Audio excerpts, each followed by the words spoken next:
J'ai trouvé une mini alternative par rapport à la casquette.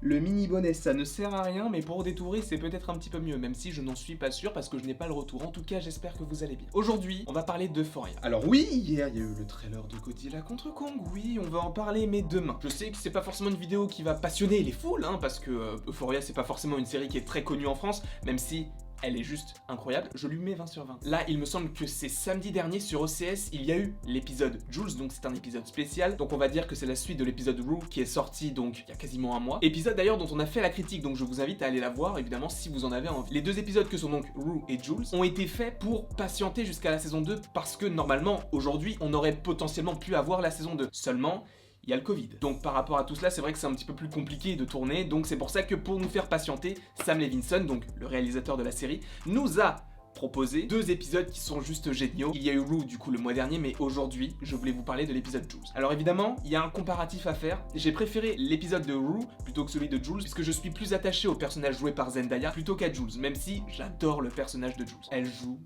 tellement bien. On peut dire entre guillemets que c'est un huis clos dans le sens où tout l'épisode, ou quasiment la totalité de l'épisode, se met en place dans la salle d'un psychologue, puisque Jules a fugué et il s'en est découlé ce qui en est découlé, qui fait qu'elle voit aujourd'hui une psychologue. Au début, elle est très rigide, dans le sens où elle n'a pas envie de parler du tout. Mais au fur et à mesure de la conversation, au fur et à mesure de l'épisode, elle en vient à un petit peu plus s'ouvrir, et c'est d'autant plus intéressant parce qu'on a très peu exploité l'intériorité de ce personnage. Alors oui, il a été exploité dans la saison 1, mais on s'est surtout focalisé sur le personnage de Zendaya. Mais là, en fait, dans cet épisode-là, ce qui est intéressant, c'est que l'on peut voir différents événements vus de son point de vue, des événements que l'on avait déjà vus dans la saison 1. Et ça, je trouve que c'était intéressant et très intelligent de leur part de voir en fait comment Jules vit la situation. Parce que oui, on peut dire dans la saison 1, sans avoir vraiment eu cet épisode-là, que Jules est un personnage assez égoïste, qu'elle agit sans vraiment réfléchir pour juste être bien, sans forcément penser aux autres. Et ça, c'est le point de vue que j'ai pu avoir durant le visionnage de la saison 1. Quand j'ai vu l'épisode Jules, je me suis dit, waouh.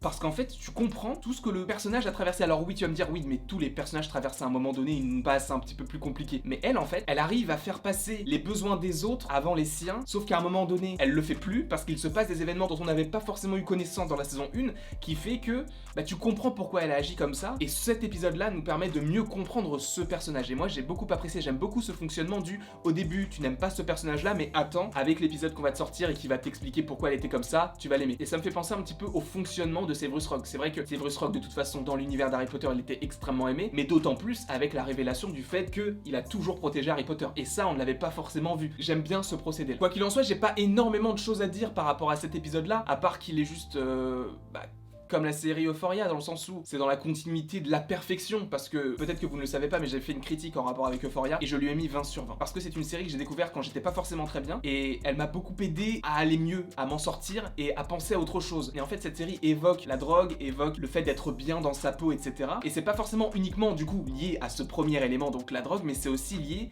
à n'importe quel point de vue. Tu peux remplacer la drogue par quelque chose qui t'est propre. Et en fait, si tu pars de ce postulat, tu t'identifies à énormément de personnages dans la série. Et évidemment, c'est pas forcément la drogue, c'est le sexe, c'est aussi notre propre place au sein de la société, de savoir où est-ce qu'on se place, etc. Est-ce qu'il ne faudrait pas juste qu'on brise les cases et qu'il n'y ait plus justement ces catégories de personnes et qu'on soit juste dans un même monde sans forcément qu'il y ait des barrières ou des...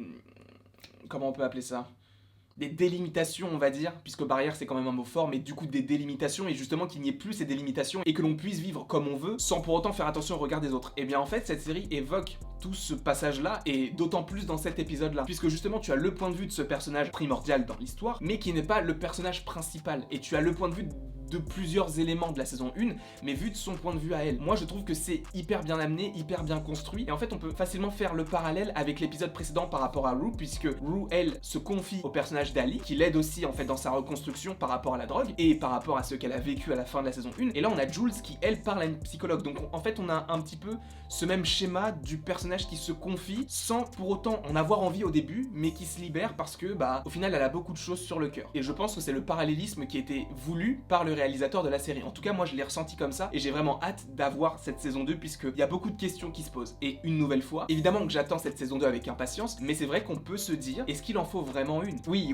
il en faut une, mais c'est vrai que En soi, la saison 1 se suffit à elle-même, on n'est pas obligé d'en avoir une autre. Évidemment, la série a tellement cartonné qu'évidemment tout le monde veut une saison 2, mais c'est vrai qu'en soi, il y a beaucoup d'arcs qui se finissent dans la saison 1 et certains qui ne se terminent pas, mais où en fait on n'a pas besoin qu'ils se terminent, dans le sens où on a eu énormément déjà d'intrigues dans la saison 1, ce qui fait qu'on n'avait pas forcément besoin entre guillemets d'une saison 2, même si je la veux par-dessus tout. C'est vraiment une des séries que j'attends le plus. C'est limite la série que j'attends le plus en comptant les séries Marvel. Et il en faut en fait pour passer devant Marvel. Donc vraiment, Euphoria, si vous ne connaissez pas, je vous invite à aller voir cette série évidemment. Attention, je vous déconseille si vous avez moins de 16 ans, je crois 16 ans ou 18 ans, je ne sais plus, parce qu'il y a quand même du sexe, de la drogue, de la violence, etc. Donc c'est pas forcément des thématiques et des choses qui sont conseillées pour ceux qui ont moins de 16 ans ou moins de 18. Donc évidemment, si vous n'avez pas l'âge requis, je ne vous conseille pas la série. Après, je ne suis pas vos parents, je ne suis personne pour vous dire quoi regarder, je vous invite à la regarder si vous en avez envie, mais je vous déconseille évidemment si vous n'avez pas l'âge requis. Quoi qu'il en soit, pour revenir à l'épisode de Jules, moi je le trouve juste très bien réalisé, vraiment il est dans la continuité, j'ai pas grand chose à dire de plus dessus, si ce n'est que t'as vraiment une innovation entre guillemets dans la réalisation, puisque le premier plan de l'épisode, c'est un plan sur les yeux de Jules qui en fait revoit plusieurs éléments de la saison 1, comme si elle regardait la télé, et en fait tu vois ça à travers en fait le, comment on peut dire ça, le reflet en fait de l'écran dans ses yeux, et c'est un plan fixe sur ses yeux, et je trouve que c'est juste une superbe idée, parce qu'en fait tu ne sais pas si elle-même se souvient de quelque chose, si elle veut se souvenir de quelque chose, ou si elle voit quelque chose qui lui fait rappeler quelque chose, tu ne sais pas, parce qu'en fait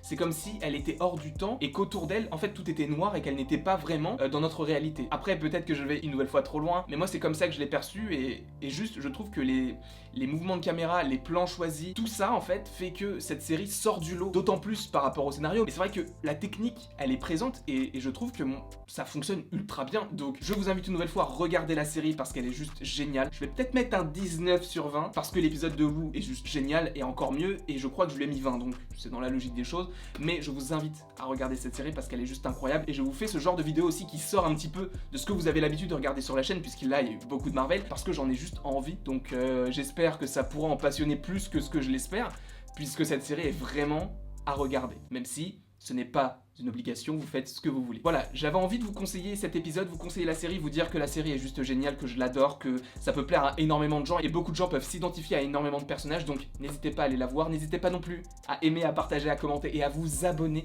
On approche des 10 000. Donc j'espère qu'on les approchera très rapidement et que ça nous permettra d'autant plus d'avoir une ascension fulgurante. On verra. En tout cas, après tout ce long laïus, il ne me reste plus qu'à vous dire à la prochaine pour la prochaine.